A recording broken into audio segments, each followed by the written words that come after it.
If you've spent any time in the shadow of the Appalachian Mountains, you already understand. People around here don't just tell stories, they carry them like family heirlooms. I'm curious, where are you listening from, and what's the clock reading where you are? Let me know down in the comments. It's strange to think so many of us are out there, scattered across the map, sitting in the dark and sharing the same tale. Tap that like button and subscribe. It helps more wandering souls find their way into these woods, whether they truly want to or not. Let's start. My name's Travis Moore. I'm 44, divorced, and work utility lines for a rural power company in southern West Virginia. Nothing glamorous, just long drives, busted transformers, and cold coffee. I've lived in the same county my whole life. Folks around here either get out fast or get buried slow. On my weekends, I used to hike, not for the Instagram moments or any of that. Just like being out where the trees didn't ask anything of you. No bills, no small talk. Just you, the trail, and whatever's hiding in the brush. Back when I still had the knees for it, I'd go on day hikes with a guy named Daryl, fellow line worker, and one of the few people I could stomach for more than 5 hours at a time. We'd pack light, sometimes bring a tent if the air felt good. Nothing too crazy, just off-grid enough to get some peace. But I'm telling this because of one trip, one hike, and I haven't spoken a word about it in almost 4 years. It started with an old topo map Daryl picked up at a flea market near Ansted, hand-drawn, coffee-stained, with these faded notations in what looked like red ink. There was a ridge marked in the Monongahela stretch near Larkspur Hollow, a real jagged-looking place. No official trail. No state markings, just a smudged red line and the words, "Don't look past the pines." Daryl thought it was a joke. I wasn't so sure. People in Appalachia don't write things down unless they mean it. "You in?" he asked, one eyebrow raised, half drunk on cheap bourbon. I should have said no. Should have laughed it off and gone back to watching the game. Instead, I said, "What the hell?" We drove out that Saturday. The roads were barely roads, just gravel veins twisting through thick green. Took us 3 hours just to reach the logging path we'd parked near. After that, we hiked. The first few miles were typical. Damp earth, fern beds, birdsong. Then the canopy got tighter, the trees older. You could smell the rot in the bark. Sunlight thinned out into patches, and moss clung to everything like a warning. Then we saw them, a line of old-growth pines. Tall, too tall, like centuries. All growing in a perfect arc, as if they'd been planted deliberately. That was the edge of the ridge. Crossing into that tree line felt like pushing through a membrane. The air changed. The smell changed, less forest, more iron. I thought it was just my sinuses at first, but Daryl wrinkled his nose too. He said it smelled like rusted tools. Past the pines, the ridge rose steep but not high. Just awkward. The kind of climb that made you feel like you were being watched from above, even though there was nowhere high enough for anyone to hide. We set up camp by a dry creek bed. No signal, no noise. Not even crickets. "I don't like it here," Daryl muttered while we tried to start a fire. "It's too still." He wasn't wrong. Even the breeze felt off, like it was holding its breath. Fire wouldn't catch right. The wood was dry, but the flame kept flickering like it was being tugged. That night, we sat in silence. No stories, no jokes. Just sipping bourbon and pretending everything was fine. Around midnight, I woke up to crunching leaves. Not small ones, big, deliberate steps. Like someone walking with boots. Heavy. Slow. I sat up, heart pounding, ears straining. The fire had died down to glowing coals. I could just barely make out a shape beyond the edge of the clearing. Tall. Wrong.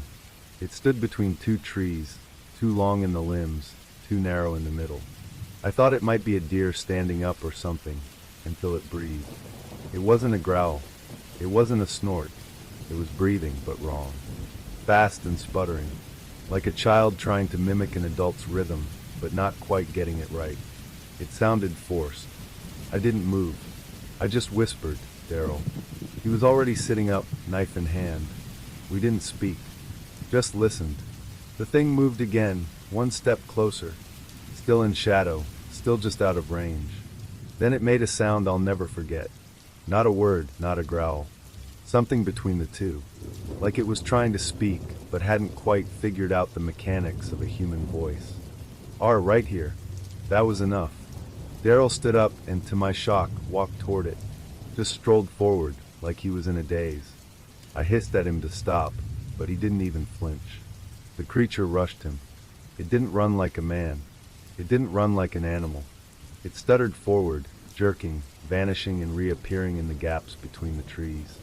Like reality skipped a frame. Daryl screamed. Not a yell of pain, just fear. Real raw terror. I saw the thing swipe at him with long, finger-like limbs, not claws. Not quite hands either. They were too many jointed. I ran at them with my flashlight swinging, yelling at the top of my lungs. The thing flinched back. Light seemed to hurt it. I caught a glimpse of its face. It didn't have one. No eyes. No mouth. Just a suggestion of features, like a mask sculpted in wax and left too close to a heater. It vanished. I mean that literally. It blinked out of sight like it had never been there. Daryl was on the ground, bleeding from 3 parallel gashes across his chest. They weren't deep, but they were wide, like someone had raked a broken rake across him. I wrapped him up best I could. We didn't sleep, just sat with our backs against a tree, waiting for sunrise. At first light, we left everything: tent, supplies, fire pit. We just walked, stumbled, fell, picked each other up. The trees never seemed to end, and the path we'd marked the day before had disappeared. Eventually we hit the pine line again, and it felt like the forest exhaled. I didn't even realize how tight my chest had been until we were out. Back at the truck, neither of us said a word. Not for the whole drive back. I dropped him at the ER and told the nurse he'd been clawed by a black bear. She raised an eyebrow at the pattern, but didn't press. Daryl moved to New Mexico a month later. He never gave me a reason, just said he needed dry air and distance. He deleted his social media and changed his number. I haven't heard from him since. As for me, I stopped hiking, sold my gear. I still drive through the mountains for work, and every now and then, I'll see a stretch of forest that looks familiar. I always keep driving. I did look into the map once, asked around some local historical groups. One older woman, maybe in her 80s, said something that stuck with me. Larkspur Hollow, she said. Back when my daddy was alive, folks whispered about things up there. Said there were places where the land hadn't figured out what it wanted to be yet. Not quite here, not quite somewhere else. I asked her what she meant. She just smiled and said, "Some things wear the woods like clothes, but they don't fit right. If you've made it this far, thank you. I don't tell this story to scare people. I tell it because I still don't know what we saw, and part of me hopes someone else has. If anything like this has happened to you, let me know. And if you're ever out past Larkspur Hollow, and you see a line of pines that look just a little too straight, don't look past them." My name's Carter Wynn. I'm 37, a self-employed travel photographer, mostly covering overlooked towns across the South.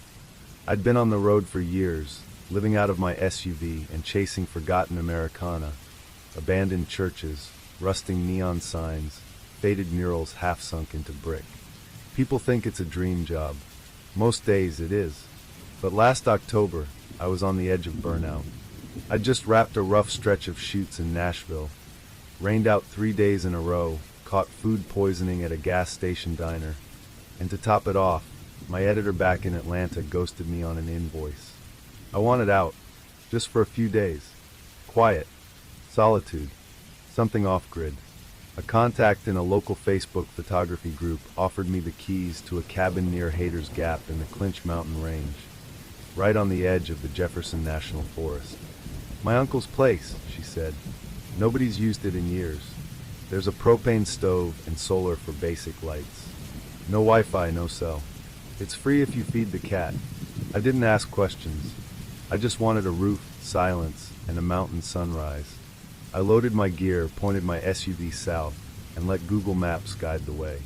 Somewhere past Wytheville, the GPS suggested a detour, cutting through a forest road called Bellwether Hollow. It promised to shave 45 minutes off the drive. I'd been through enough winding mountain lanes to know what I was getting into. What made me hesitate was the name, Bellwether Hollow. Something about it stuck in my teeth like a splinter. But I clicked accept.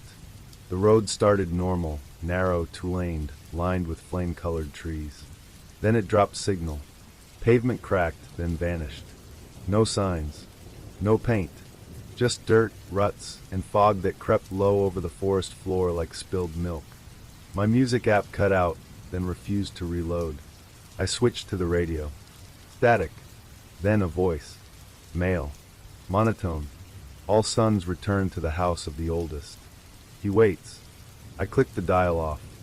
15 minutes in, I passed a road sign so rusted I could barely read it. But I caught the last line. East Haven, population 41.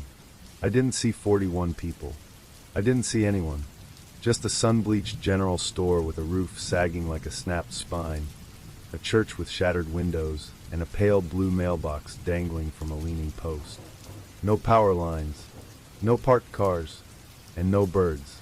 The pressure in my ears shifted, like I'd gone underwater. That's when the SUV jolted. Tire pressure light blinked.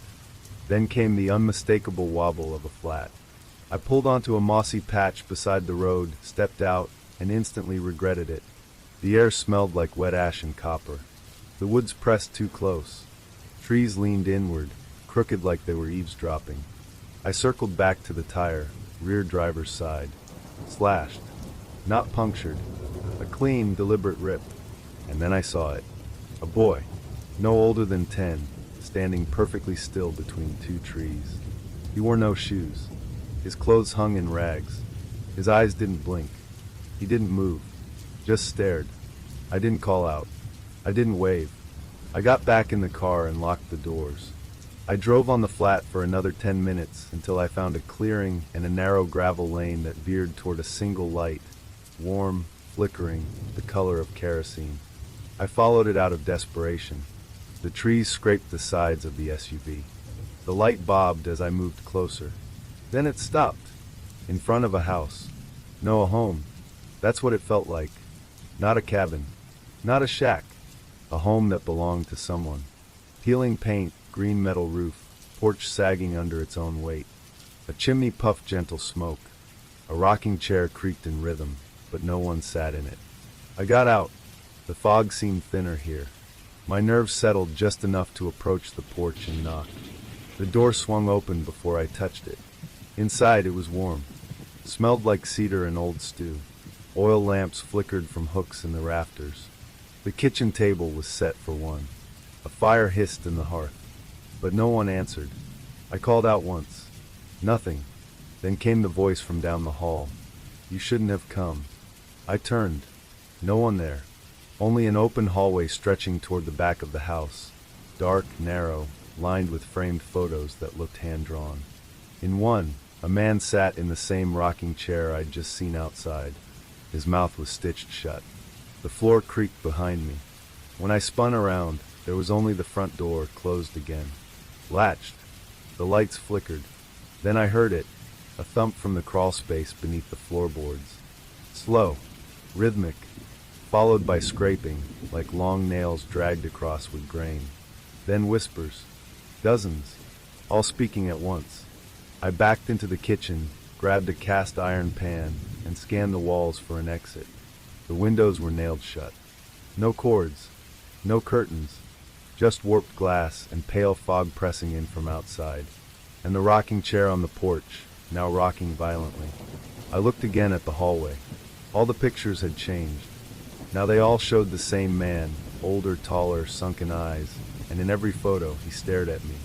Not someone like me. Me. My face. My clothes. My eyes. A whisper from the fireplace grew louder. I turned. There was something rising from the hearth. It crawled out of the ash and coals like a marionette made of wood and skin. Its face was stretched too tight over a skull that didn't match. One shoulder too high. One leg bent backward. The mouth opened like a tear in fabric, revealing teeth made of carved wood, like doll parts. It pointed at the hallway. Then it spoke.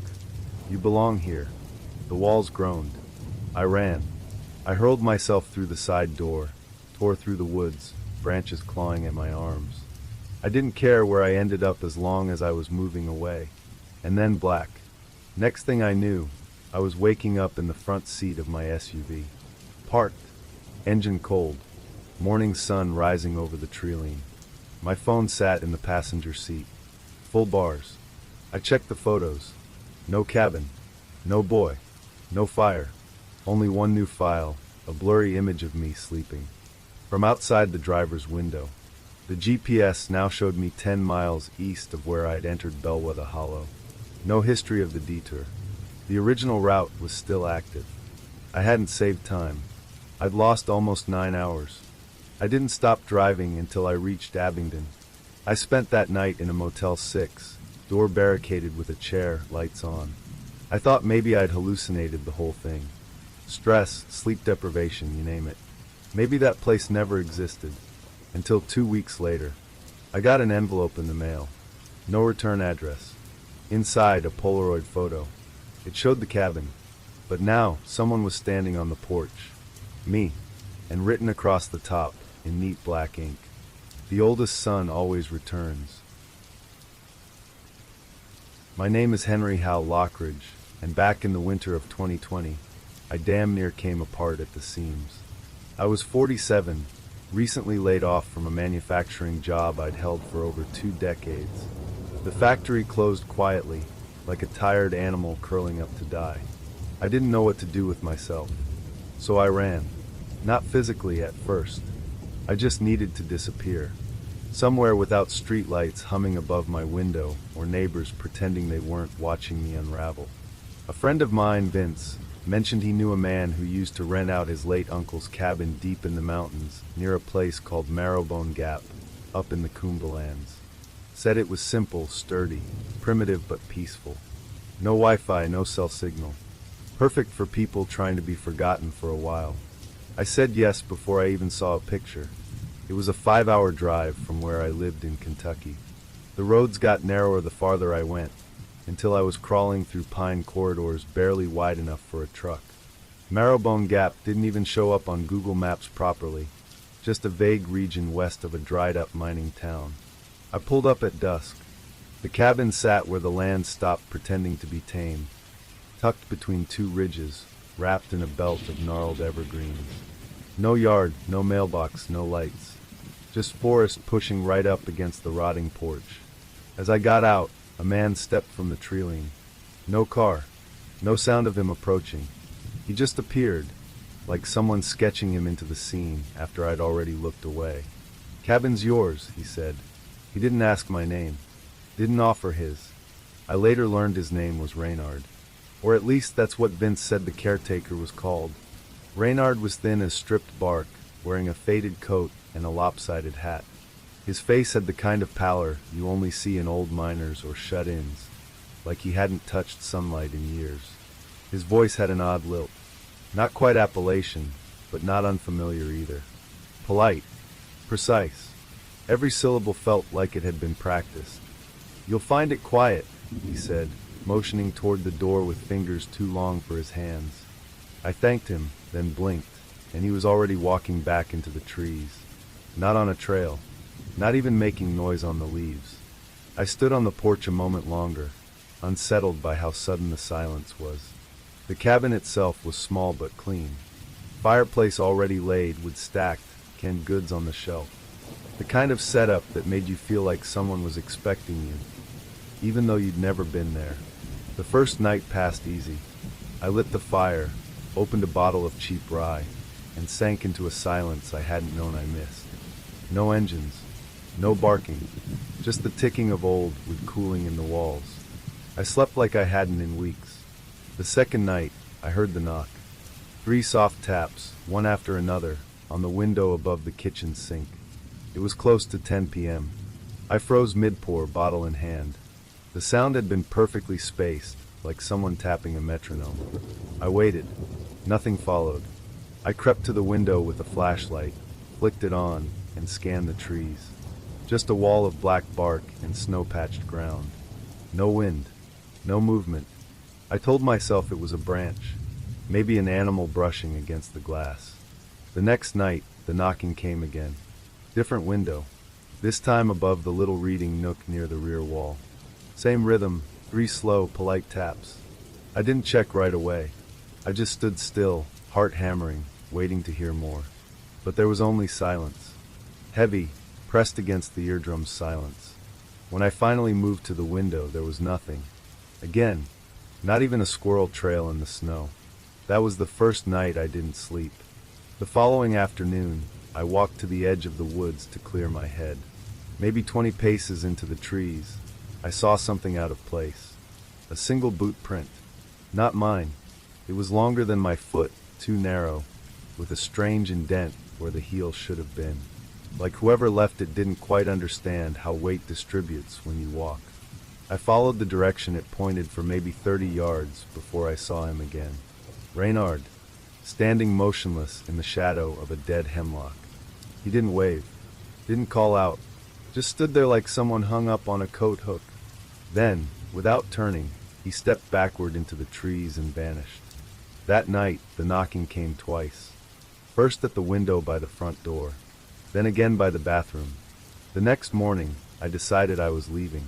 Screw the rental time. Screw the solitude. I packed what little I'd brought, checked the door, and as I reached for the knob, he was there, Reynard, standing inches away through the screen door. No sound of approach, no breath steaming in the cold air. Just there. "You were meant to stay longer," he said. His voice didn't echo properly.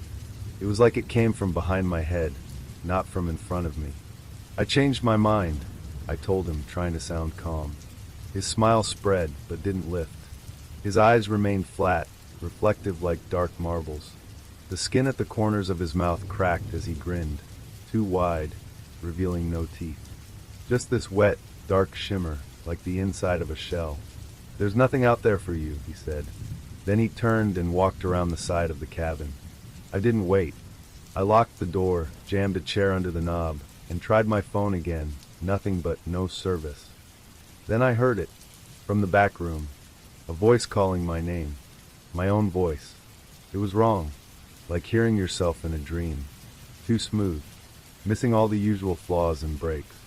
Like it was trying to copy me, but didn't know what emotion sounded like. I didn't even grab my bag.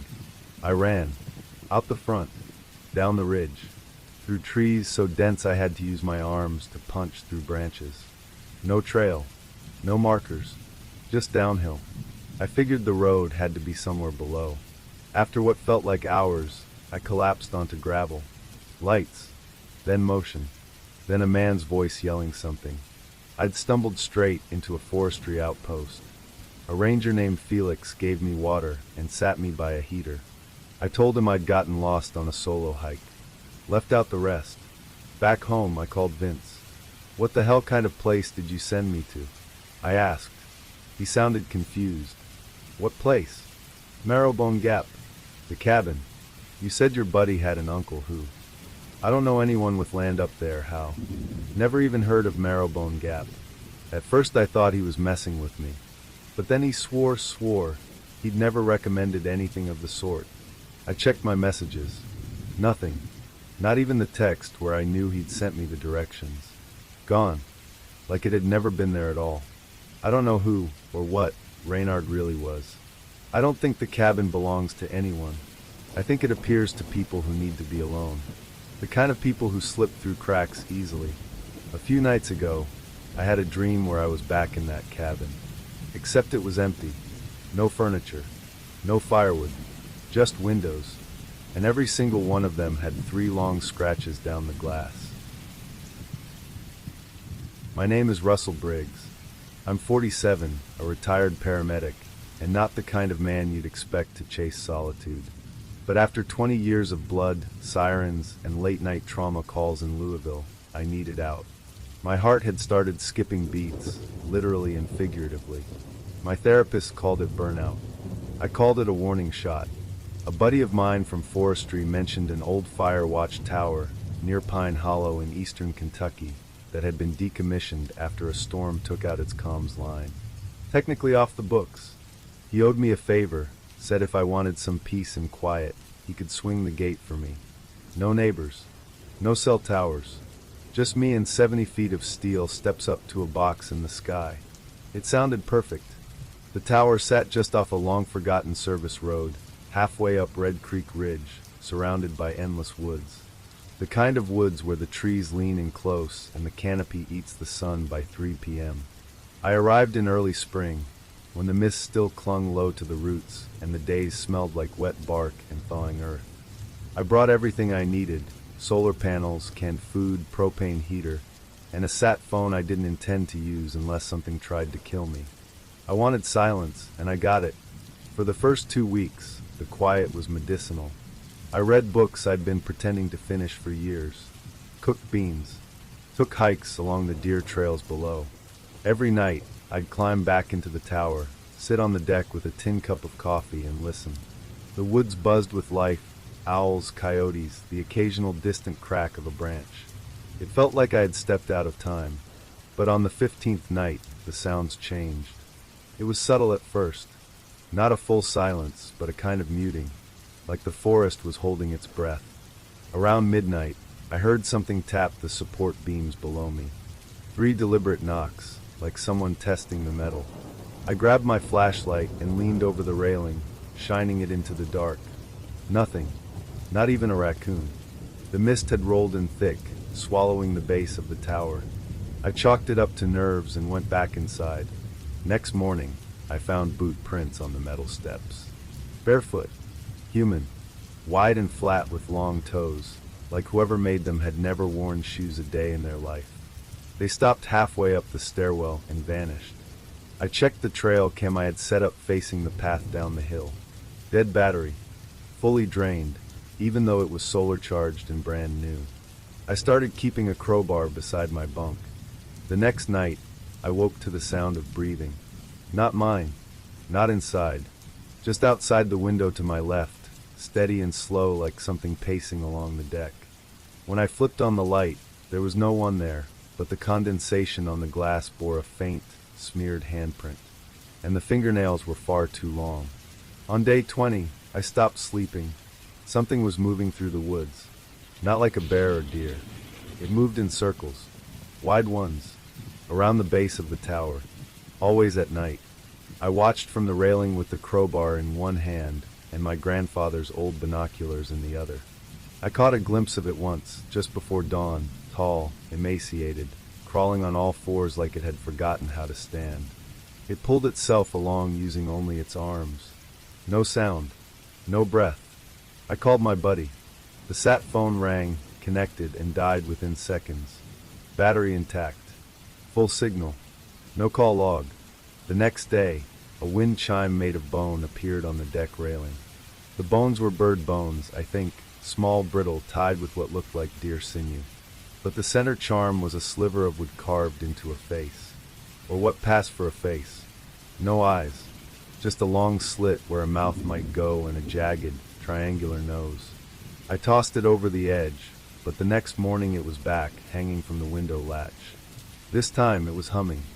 I remembered something my grandmother once told me when I was little, about things that live in the hollers. Not ghosts, not beasts, things older than roads.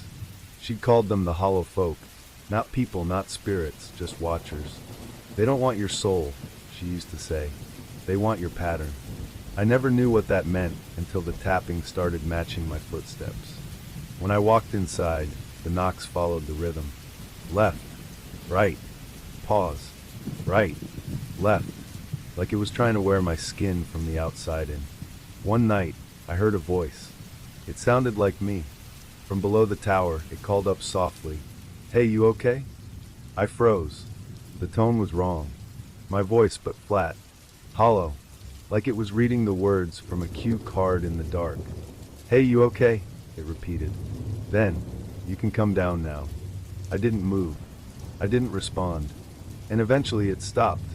The next morning, I found deep grooves on the outer wall of the tower, as if fingernails had scratched the wood over and over.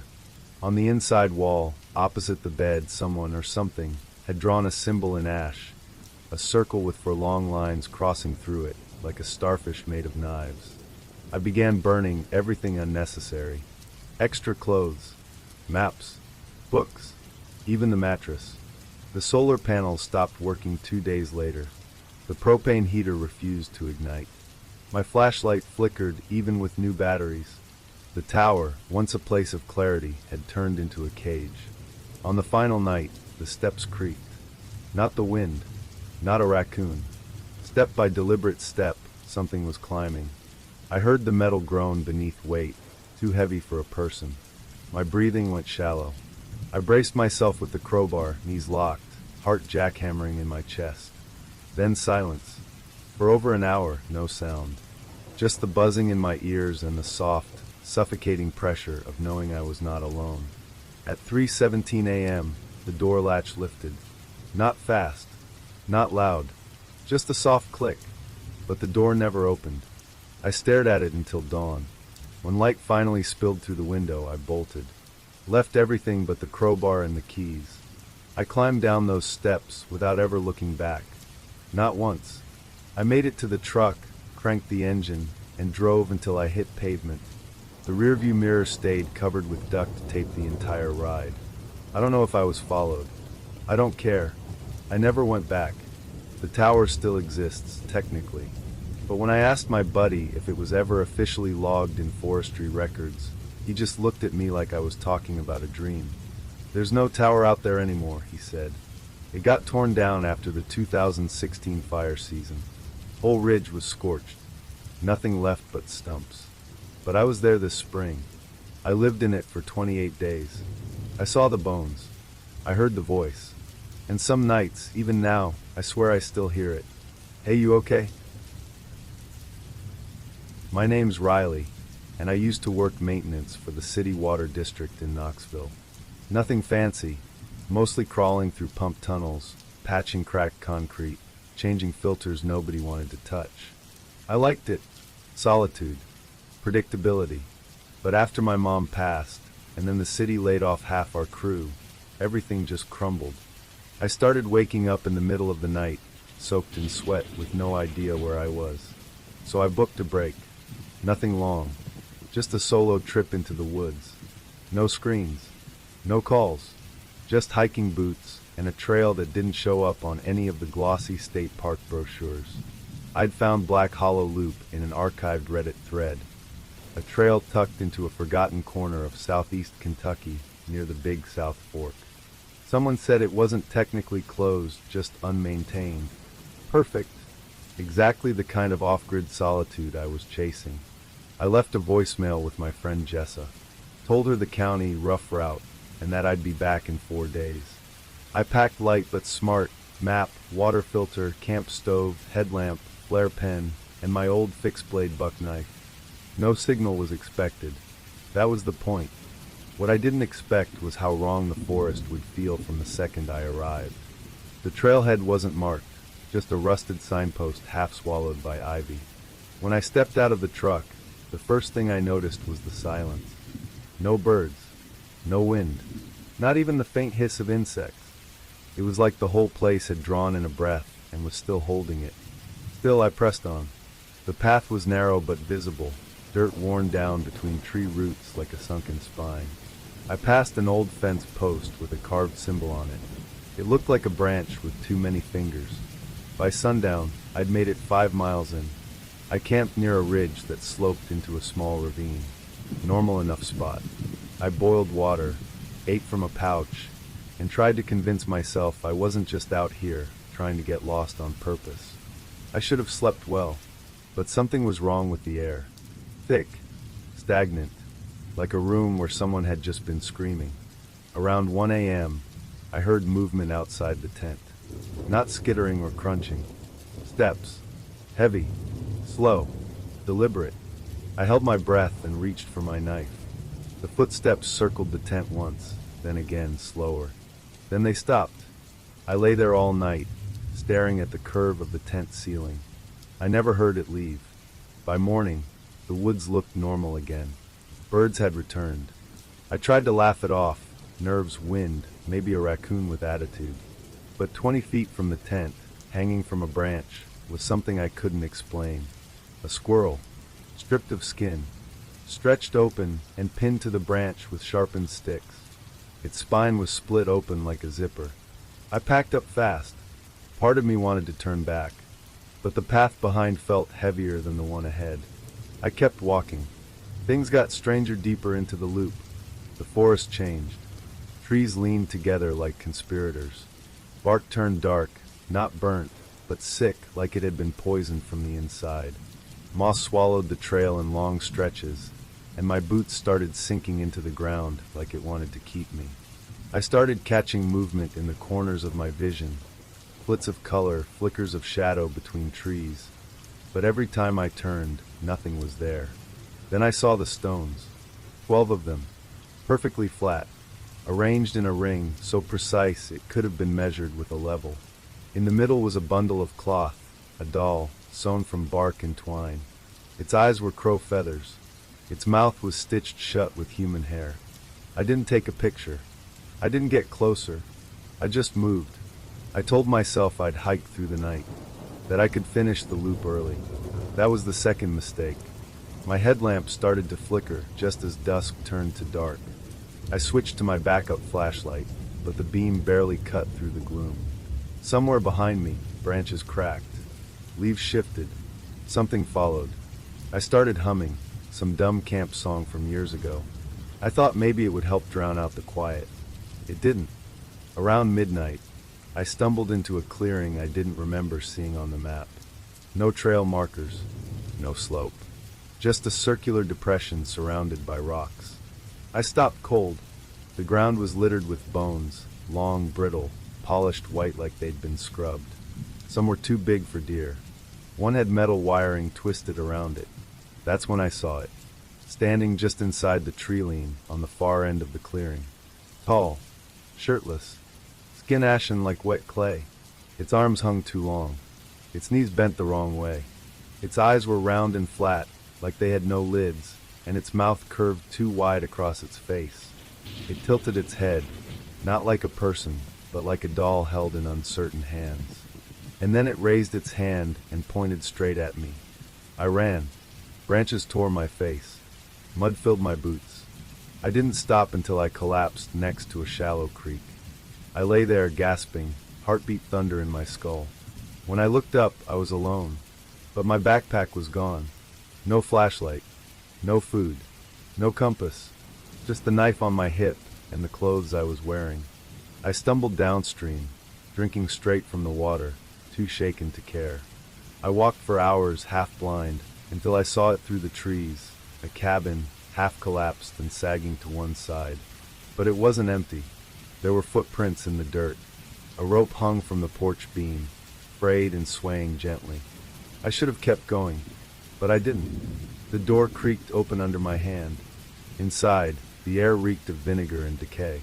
Jars lined the shelves, cloudy glass filled with murky fluid. Some held bone fragments. Others hair, teeth, things I don't want to describe. One jar had an eye. Just one. It blinked. I turned to leave. She was standing at the threshold, naked, gray-skinned. Her ribs stuck out like a cage, her hands soaked in something dark and dry. Her face was hollow, like skin draped over a skull, and her mouth split into a too-wide grin full of sharp, uneven teeth. She didn't move, just breathed. Inhale, exhale, shoulders trembling. She blinked slowly, as if trying to remember how. I stepped backward. She didn't follow. Not then. I bolted through the back wall. It wasn't solid, just hanging boards, and sprinted through the trees until the forest gave way to gravel. A truck was parked ahead. Ranger. I collapsed. They said they'd been searching for a missing teen, a local girl who'd wandered into Black Hollow a few weeks earlier. No trace, no remains, no signs of struggle. I didn't tell them what I'd seen. I was 31 when I last saw my brother Theo. Back then, I worked full-time repairing generators for a storm restoration company based out of Spartanburg, South Carolina. It was grueling work, grease in the fingernails, long shifts in the rain, and a calendar that didn't give a damn about holidays or sleep. The pay was good, but I felt hollow most days, just stuck in a cycle of burned coffee, broken machines, and empty apartments. Then Theo called. We hadn't talked properly in over a year. Not since our mother passed, and we split her old books down the middle like they were the last pieces of who we used to be. He opened with, "You ever heard of Sable Creek Preserve?" I hadn't. He told me it was some half-forgotten patch of woods near the North Carolina border. Old hunting land our Uncle Elias used to visit before he vanished back in the 90s. The one no one ever talked about after the fourth search party came back empty.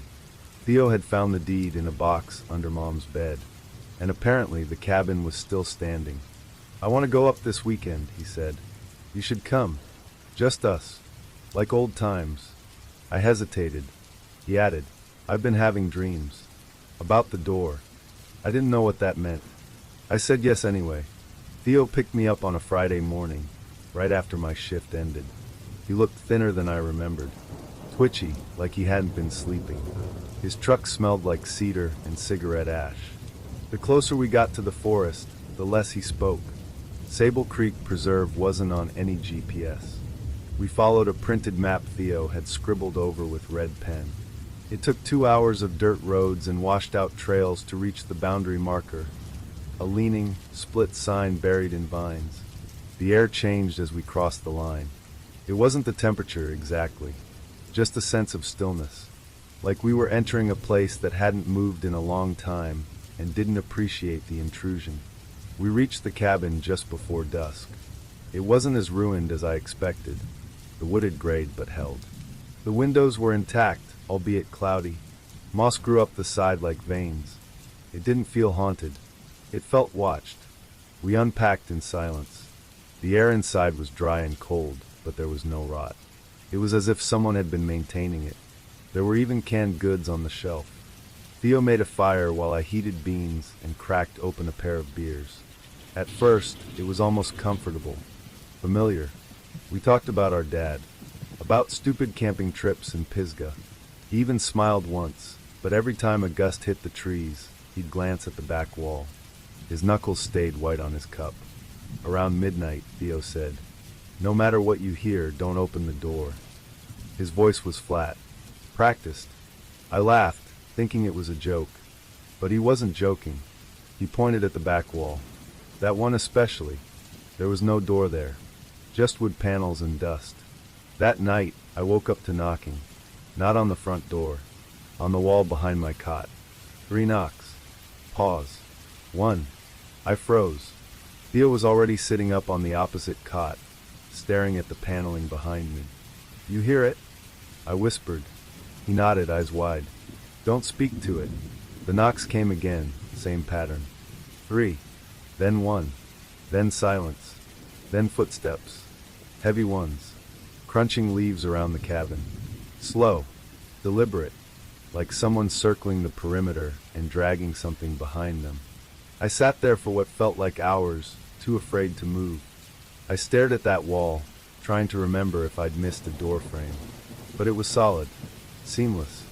Just old pine boards and nails. When morning finally arrived, I opened the door and stepped outside. No footprints. No animal tracks. Just that same unnatural quiet.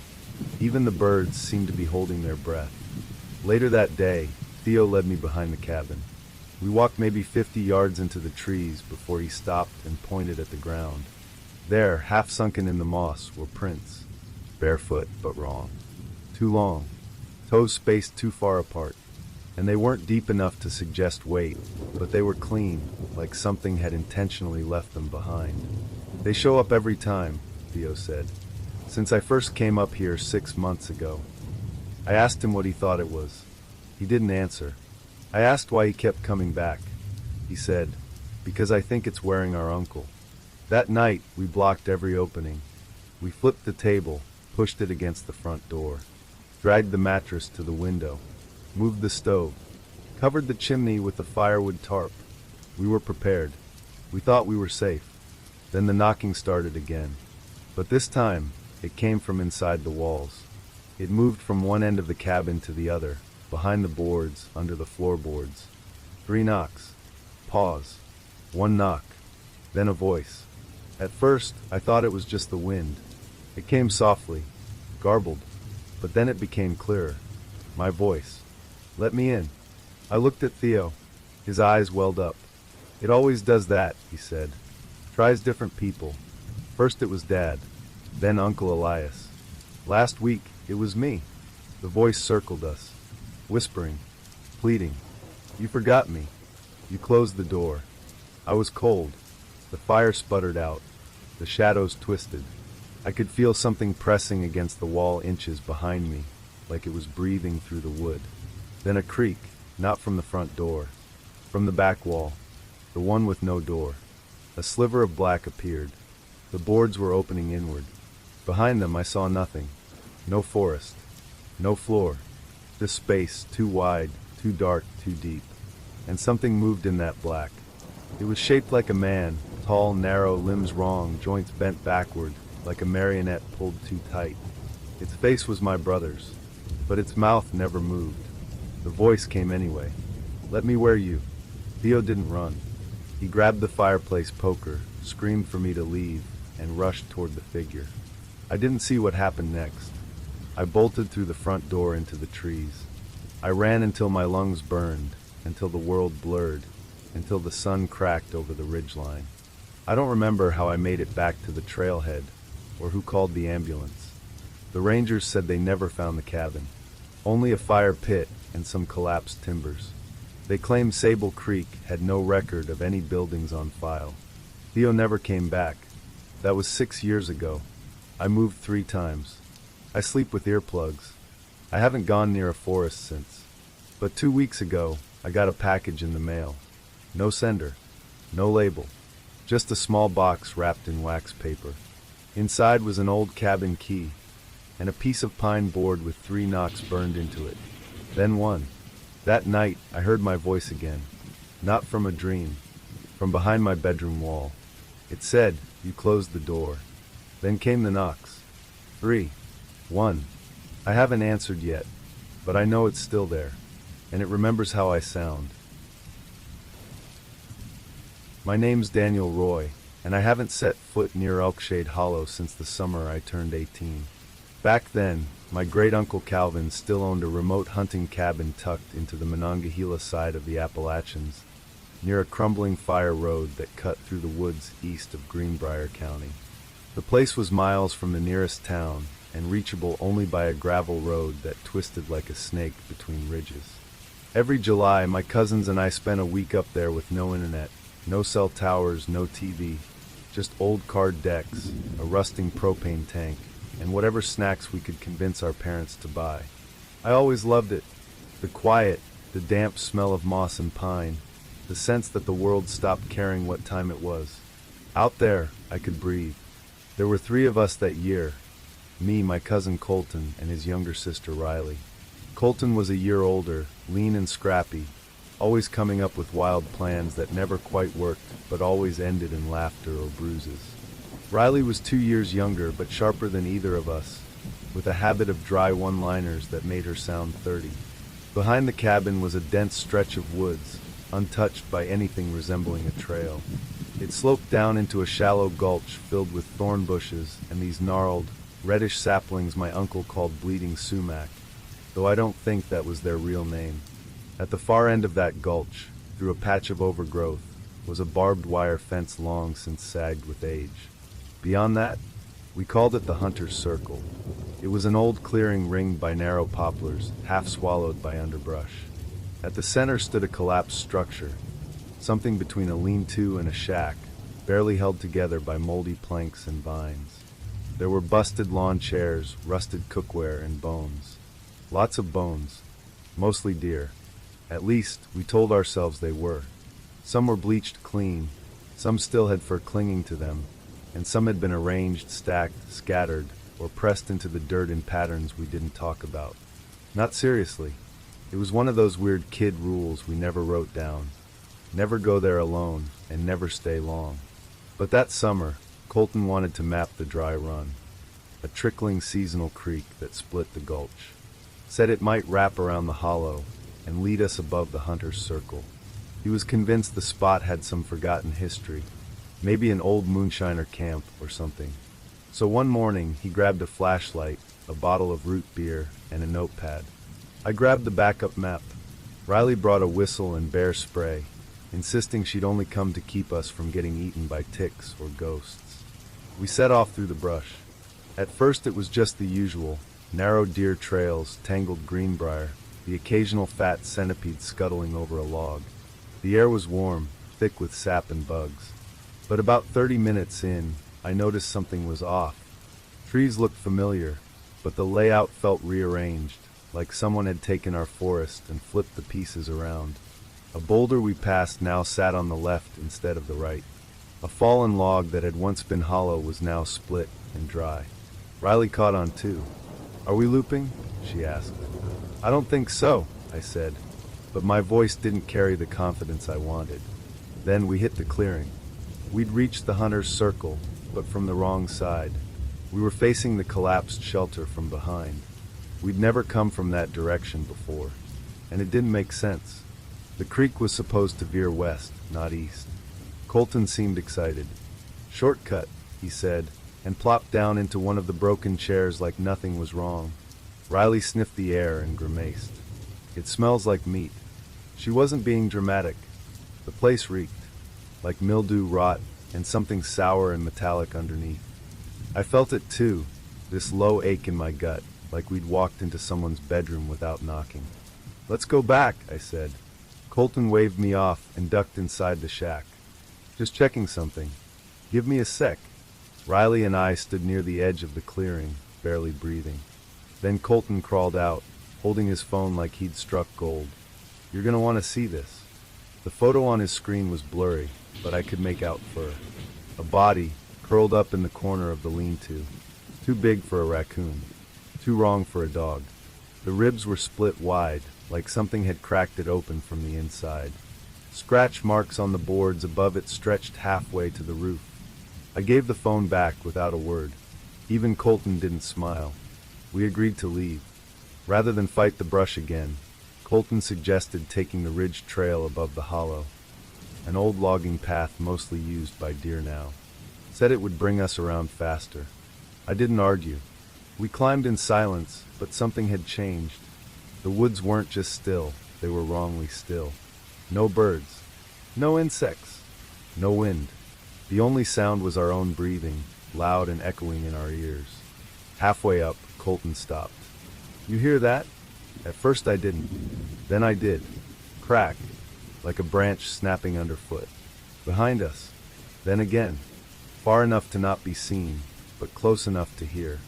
"Probably a deer," Colton muttered. But his voice cracked. We moved quicker. Riley stumbled, nearly face-planting into a root. "I hate this trail," she snapped. "I hate this whole freaking trip." That's when Colton froze. "Did you see that?" I turned, and there it was, between two trees. Not moving. Watching. Its shape was off. Tall, taller than any person should be. Limbs stretched too far. Arms dangling well past its knees. Its body was black, not dark, not shadowed, but black like void. No detail. No depth. It drank the light, and it was leaning forward just slightly, like it had finally noticed us. Riley screamed. Colton dropped his phone, and we ran. Branches tore at my arms.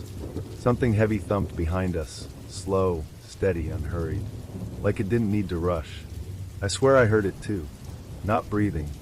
A sound like dry leaves scraping across stone. We didn't stop until the cabin was in sight, the porch light flickering like a dying firefly. We burst inside, slammed the door, and bolted it shut. No one spoke. Colton picked up his phone the next morning. The picture he'd taken? Corrupted. Just static in trees. The body was gone. Riley left early. Her mom came and picked her up the next day. She didn't say goodbye. Colton barely spoke for the rest of the week. Even Uncle Calvin noticed. Asked if we'd seen a bear. We said no. But I know what we saw. Or what saw us. Locals around Greenbrier talk about the Watcher of Elkshade Hollow. An old story. Faded with time. They say it's not a creature. Not really. More like a hole in the woods. Something ancient that listens. Remembers. Feeds. And the worst part, it doesn't always follow you. Sometimes, it waits for you to come back. My name's Simon Redfield, and I haven't stepped into a forest since the spring I turned 24. I was a failed novelist back then. I'd just spent a year in a cramped apartment above a pizza joint in Richmond, trying to finish a manuscript that never came together. Rejections piled up like snowdrifts. My savings vanished. So did my girlfriend. Eventually, so did my drive to even try. One night, my cousin Lee called. We hadn't talked in months. "I heard things aren't going great," he said gently.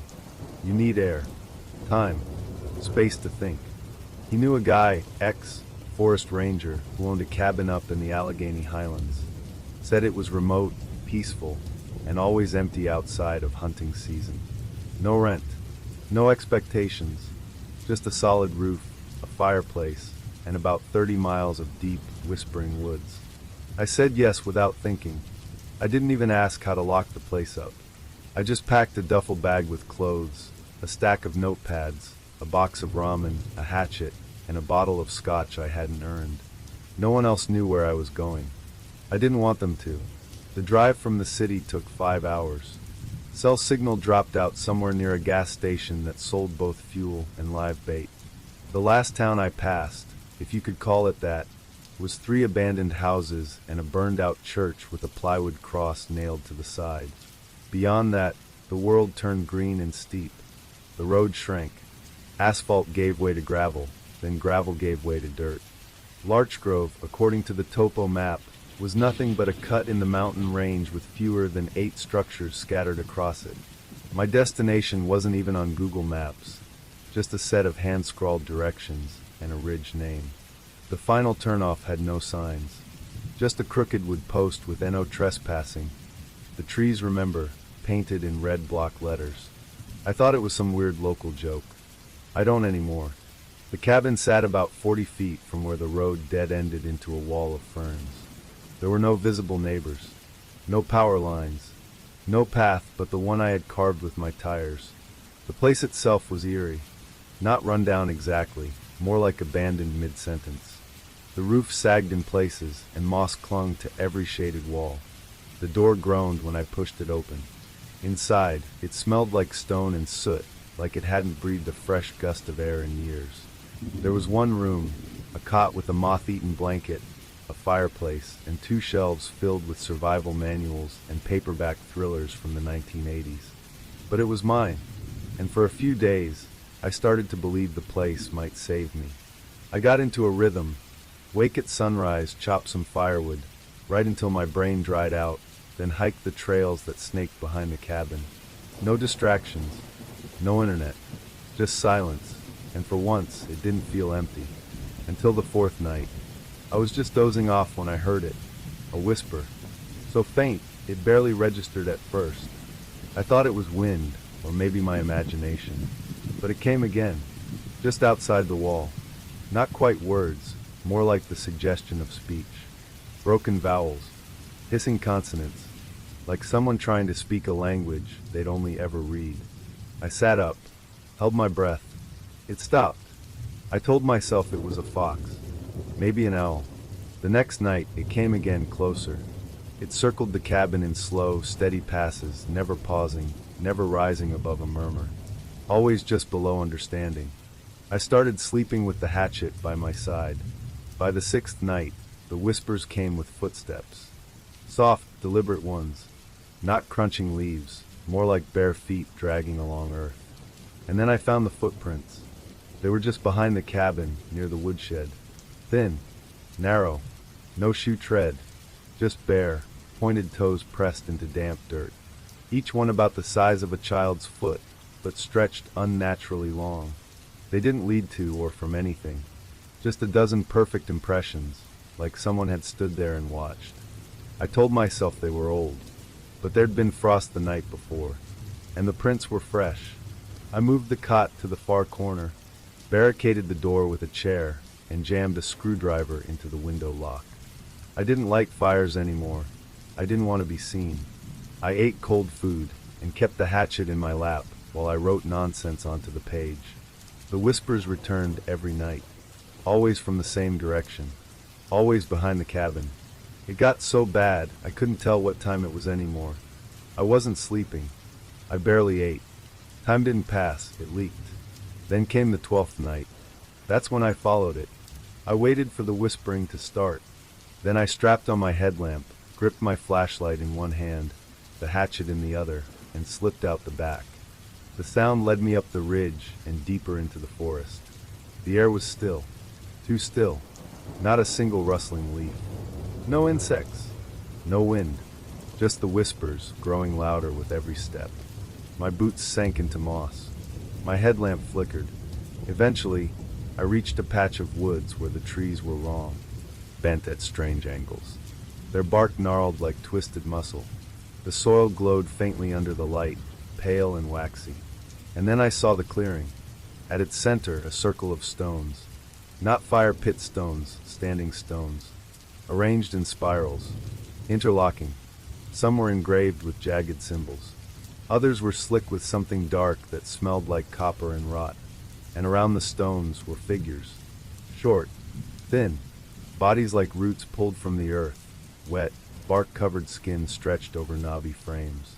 Their arms were too long, their necks arched like cranes. They didn't move, didn't blink, but they watched. Their eyes were pale, glowing slightly. No lids, no pupils, just orbs. And in front of them was a buck, alive, barely, chest heaving in shallow jerks. Its legs trembled, but it didn't run. Didn't seem capable of running, like it had given up. One of the things reached out and touched its flank. The others began humming. Not a tune, just a low, vibrating pressure that echoed in my teeth and ribcage. I must have stepped wrong. Snapped a twig. Every head turned. Every eye locked onto mine.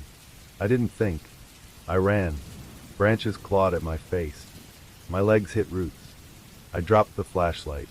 My headlamp flickered again and died. But I kept moving, blind and desperate. Behind me, I heard the whispering rise to a shrieking chant. Still wordless, but furious now.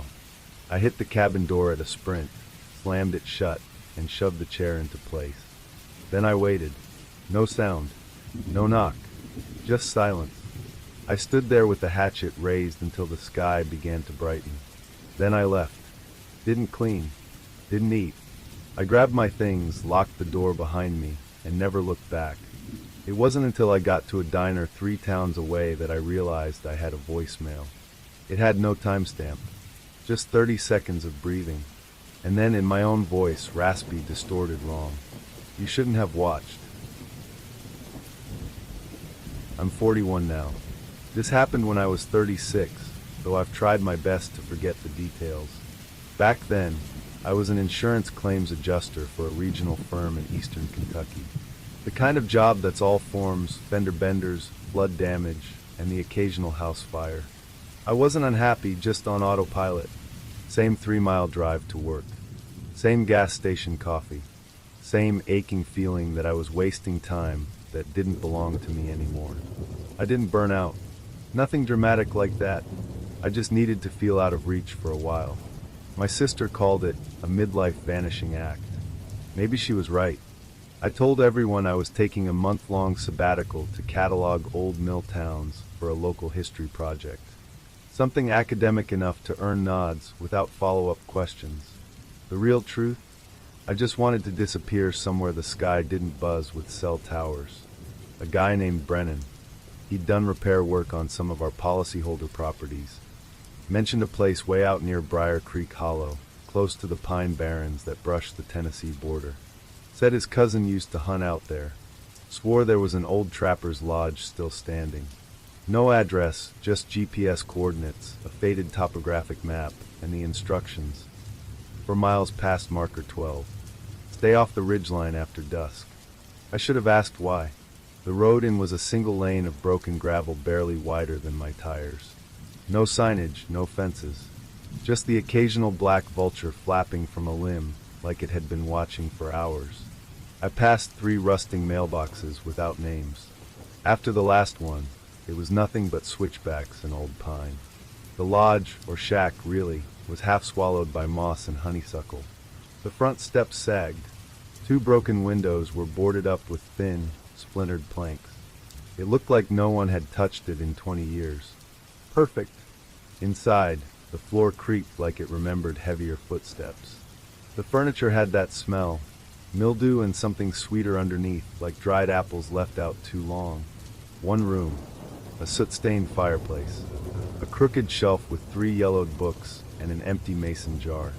I liked the solitude more than I should have. No lock on the door, but who's going to come out this far? The first couple nights were peaceful. I boiled potatoes, jotted half-baked story ideas, walked the old logging paths. Even saw a deer one evening, though its eyes lingered on me too long. I didn't write much. I tried, but all I had was a single line. The hills were too quiet to be empty. Something about it felt true. On the 4th night, I woke up at 2:17 a.m. Exactly, I remember the watch face glowing on the windowsill. I didn't wake because of a sound. I woke because of the stillness. The kind that hits all at once, like the land itself took a breath and never exhaled. Then I heard the dragging. It wasn't loud, just a long, slow scrape, like a tree branch or a rake pulled across the cabin floor. But I'd swept the place clean. There was nothing that could make that sound, and it wasn't coming from outside. It was inside. I shot up, shined the flashlight in every corner. Nothing. No animal, no prints, no door ajar. The embers in the hearth were cold. My breath fogged up the glass, and that's when I noticed the prints. Outside, in the frost that had crept over the wild grass, were dozens of bare footprints. Human, small, narrow, some with long toe spreads, like they'd been walking barefoot their whole lives. They formed a perfect ring around the lodge. 2 loops. Then the trail vanished, not faded, not smeared, just stopped. Like someone had stepped out of the world mid-stride. I didn't sleep after that. The next day, I tried to rationalize it. Told myself it was pranksters. Old boot prints thawing in a weird way. Anything but what it looked like. I kept myself busy chopping firewood, even though I had plenty. Just needed noise. That evening, I found my coat hanging from a branch 10 feet up. I hadn't left it outside. I was sure of it, but there it was, dangling like a flag, sleeves swaying in wind that hadn't moved the surrounding leaves. I had to use a stick to fish it down. I didn't laugh. I didn't get angry. I felt watched. That night, I drank 2 shots of bourbon and half a can of flat cola. It numbed me enough to drift off. I woke up to something breathing on the back of my neck. It was close. Close enough that the air against my skin felt wet and wrong, like a dog's nose pressed too hard. I couldn't bring myself to turn around. My flashlight was beside me. My hand barely moved to grab it. When I finally clicked it on, nothing. But the air felt hot. The walls were sweating. Then the croaking started. It came from just beyond the cabin. Deep, wet, guttural. Not quite a frog. Too irregular, too human. It circled the building. Paused by the door. Moved to the boarded window. I waited for scratching or tapping, something to signal it wanted in. But there was nothing but that sound, growing more erratic, like it was mimicking an animal, but didn't quite know how. It drifted into the woods after 10 minutes. I didn't sleep at all. The next morning I packed. I didn't care about the retreat, the time off, or the notebook of half-thought ideas. I just wanted out, but the trail was gone. The narrow path I'd driven up was buried, deliberately, under a twisted mesh of saplings, branches, and roots. Interlaced like a handmade fence. The mud beneath had turned viscous, like the earth didn't want tires anymore. I tried anyway. The car didn't budge. I screamed. I cussed. I hit the horn until it cried out a final sputter and died. That night, I didn't light the fire. Around midnight, the croaking returned. But this time it was inside. No door creaked. No windows broke. It just appeared, louder and closer, until I could feel it rattling in my chest. My vision dimmed, not from fear, but from the pressure in the air, like the cabin had sunk underwater. Then the breathing came again, right beside me. And then words. Croaked, hissed, broken by static, but unmistakable. You opened the hollow. I lay paralyzed until dawn smeared across the window. My face felt sunburned from whatever heat had been in the air. When I finally looked at the window, I saw it, something written in the fog of my breath, smudged by a finger. You broke the silence. I ran. No boots, no coat. Just the clothes on my back and blind panic. I don't remember most of the sprint, only the way the forest bent as I pushed through, like the trees were leaning back to watch. Eventually I hit pavement, a county road. No mile markers. I sat in the ditch until a garbage truck pulled up. The driver stared, said nothing, just unlocked the door and nodded. I never went back. Never contacted Brennan again. I even quit my job a month later. Couldn't handle sitting in an office while that memory pulsed in the back of my brain. But that's not the worst of it. 3 weeks ago, I got a postcard in the mail. No return address. Just one sentence written in shaky block letters. The hollow remembers. And beneath that, a photo. Black and white. Grainy. The cabin. And in the window, my face. Looking out.